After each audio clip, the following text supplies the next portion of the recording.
Cinema இண்டஸ்ட்ரியில் வந்து ஹீரோக்கள் வந்து எப்போதுமே எவ்வளோ வயசானாலும் நடிச்சுக்கிட்டே இருக்கலாம். ஒரு விதிவிலக்கே கிடையாது. இன்னைக்கு சூப்பர் ஸ்டார் 73 வயசுக்கும் கலக்கிட்டு இருக்காரு. டாப் 10ல் அவர் தான் ஃபர்ஸ்ட் இருக்காரு. அப்படிங்கிற மாதிரி நிறைய நடிகர்கள் வந்து 50 வயசுக்கு அப்புறம் தான் ஷைனே ஆவாங்க. ஆனால் ஹீரோயின்களுக்கு அப்படி இல்லை. ஒரு சட்டனா மார்க்கெட் ரைஸ் ஆகும். கல்யாணம் ஆனதுக்கு அப்புறம் அப்படியே டவுன் ஆகிடும். டோட்டலாக அதோட முடிஞ்சு ஒரு 10-15 வருஷம் கழிச்சு திருப்பியும் அக்கா ரோல் அம்மா ரோல் நடிக்க வந்துடுவாங்க. ஆனால் வந்து தமிழ் இண்டஸ்ட்ரியில் சவுத் இந்தியாவிலே 20 வருஷமா டாப் நடிகையா இருக்கிறது நயன்தாரா, அடுத்து த்ரிஷா. ஸோ இவங்க ரெண்டு பேருமே வந்து சவுத் இந்தியாவில் இருக்கிற தமிழ், தெலுங்கு, கன்னடம், மலையாளம் இந்த படங்களில் வந்து அவ்வளவு சூப்பர் ஆக்ட் பண்ணிட்டு இருக்காங்க.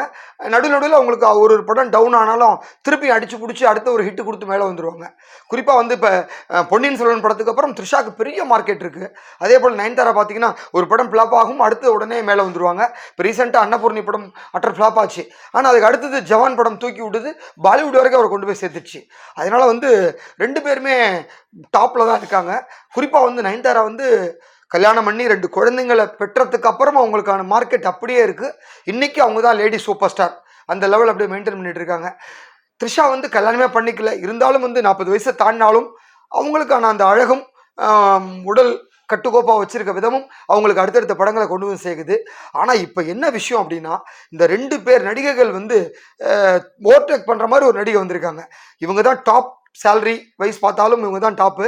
அதாவது ஒரு 10லேருந்து 12 கோடி ரூபா வரைக்கும் வாங்குறாங்க நயன்தாராவும் த்ரிஷாவும். இவங்க ஒரு 9லேருந்து 10 வாங்கினா அவங்க 10லேருந்து 12 வரைக்கும் வாங்குறாங்க. ஆனால் இப்போ இவங்க 2 பேரையும் தாண்டி ஒரு நடிகை வந்து சம்பள விஷயத்தில் முன்னாடி நிற்கிறாங்க. யார் அப்படின்னாக்க ராஷ்மிகா மந்தானா. தமிழில் நல்லா பேச தெரிஞ்ச நடிகை, ஆனால் தெலுங்குல தான் அவங்க அறிமுகமானது. ஸோ தெலுங்கு நடிகை. ரீசெண்டாக அவங்களோட இந்த கீதா கோவிந்தம் ஆகட்டும், வாரிஸ் ஆகட்டும், இப்போ ரீசெண்டாக வந்த அனிமல் ஆகட்டும், அவங்களுக்கு ஒரு பெரிய மார்க்கெட் இருக்குது. புஷ்பா படத்துக்கு அப்புறம் அவங்களுக்கான லெவல் வேற எங்கேயோ போயிடுச்சு. இப்போ அடுத்து புஷ்பா 2லேயும் ஆக்ட் பண்ணுறாங்க. அந்த படம் வந்தால் இன்னும் கொஞ்சம் மார்க்கெட் எகிருங்கிறது சொல்கிறாங்க. ஸோ ராஷ்மிகாவோட சேலரி பார்த்தீங்கன்னா பயங்கரமாக சொல்கிறாங்க. அதுவும் இப்போ வந்து நம்ம ஏஆர் முருகதாஸ் சல்மானுக்காக வச்சு ஹிந்தியில் சிக்கந்தர் அப்படிங்கிற ஒரு படத்தை டைரக்ட் பண்ண போகிறாரு. அந்த படத்துக்கு வந்து ராஷ்மிகா தான் ஹீரோயினாக கமிட் ஆகிருக்காங்க. ஸோ ஒரு பேன் இண்டியா படமாக அது உருவாக போகுது. அதில் நடிக்கிறதுக்கு வந்து அவங்க கோட் பண்ண சம்பளம் வந்து 15 கோடி ரூபா கேட்டிருக்காங்க. ஆடி போயிட்டாங்க பாலிவுட் இண்டஸ்ட்ரியே. ஒரு நிமிஷம் ஒரு வழியாக ப்ரொடியூசர் சைட்லேருந்து பேசி கீசி ஃபைனல் பண்ணியிருக்காங்க. ஸோ இப்போதைக்கு சவுத் இந்தியா லெவலில் டாப் சேலரி அப்படின்னா ராஷ்மிகாவோட சம்பளமாக தான் இருக்கும். ஏன்னா நயன்தாராவே கடைசி படத்துக்கு 11 வாங்கியிருக்காங்க. இப்போ நடிக்க போகிற ஒரு படத்துக்கு 12 கோடி கோட் பண்ணியிருக்காங்க. அதையும் தாண்டி 13 கோடி ரூபாய் இவங்களுக்கு ஃபிக்ஸ் பண்ணியிருக்கிறதுனால டாப் நடிகையாக சவுத் இந்தியாவில் அதிக சம்பளம் அவங்க நடிகையாக ராஷ்மிகா முதலிடத்தில் இருக்காங்க.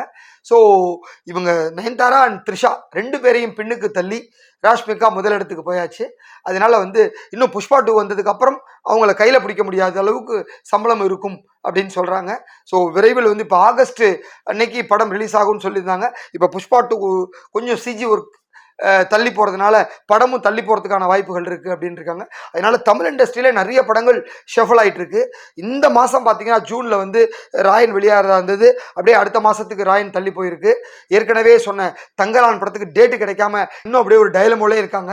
இதற்கிடையே வணங்கான் படம் வந்து ஆகஸ்ட்டில் வரதா இருந்தது. அவங்க ப்ரீபோண்ட் ஆகி வந்து ஜூலையே வரதா இருக்காங்க. அதனால நடிகைகளுக்கு வந்து என்றைக்குமே மதிப்பு மார்க்கெட்டும் குறையாது. அந்த விதத்தில் வந்து இவங்க 2 பேரும் சூப்பர் நடிகைகளாக நயன்தாரா அண்ட் த்ரிஷா இருக்காங்க. அந்த வகையில் இப்போ ராஷ்மிகாவும் சேர்ந்துக்கிறாங்க. ஸோ இதுதான் ராஷ்மிகா பற்றின ஒரு சூப்பர் அப்டேட். நன்றி.